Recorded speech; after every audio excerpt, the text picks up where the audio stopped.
What up, Holdspark Nation? It's your boy David, and we're going to be talking about B2B for PPC. Yeah, that's right. Now you may be asking yourself, David, why are you talking about B2B marketing? Well, the reason why is that I sometimes, even for my e-commerce business, have to attract other businesses. And that's why I think PPC is a great strategy for B2B plays. Now, here's the thing. You have to think a little differently, and we're going to get into it. The first thing is, I kind of mentioned it, is the mindset. Understands that the sales cycle is much more longer than a regular type of lead. Remember, think about the time you had to buy a software or an application or a product or service for your business. Understand that it took you longer than maybe buying yourself a pair of sunglasses. So that's what your prospects are going to be dealing with. The second thing is you have to define your success metrics.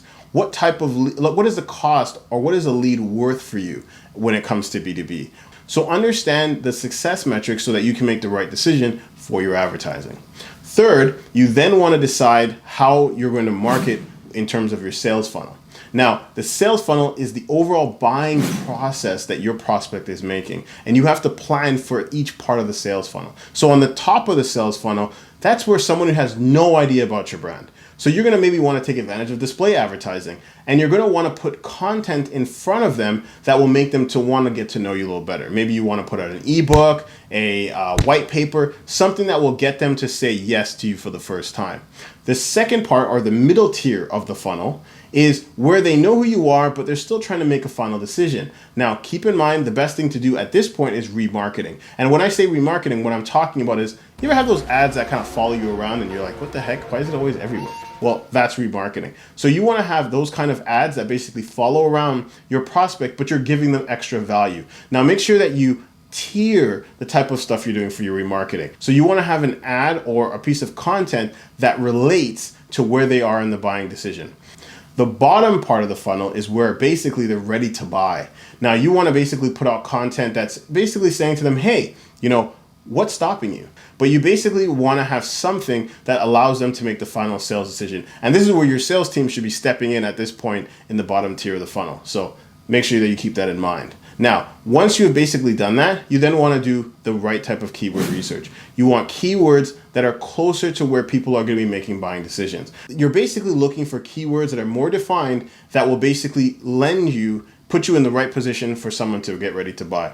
The other thing you want to think about in this, when you're looking at keywords, is competitor keywords. Competitor keywords can be really cost effective, and you already know they're interested in a product and service similar to yours. So the bottom line is, that's a great way to keep your costs low and then, take some money out of your competitor's pocket.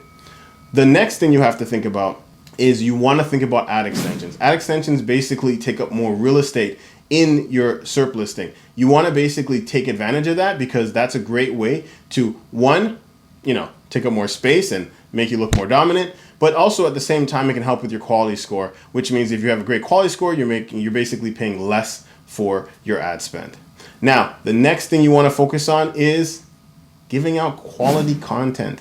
That's right. Make sure that you're putting your best content forward. Now, that could be white papers, blog posts, interactive videos, whatever. But make sure that you're putting your best foot forward because that will attract your buyer. Anyways, I hope you learned a lot from this actual video. And if you like this kind of content, please subscribe and keep hustling.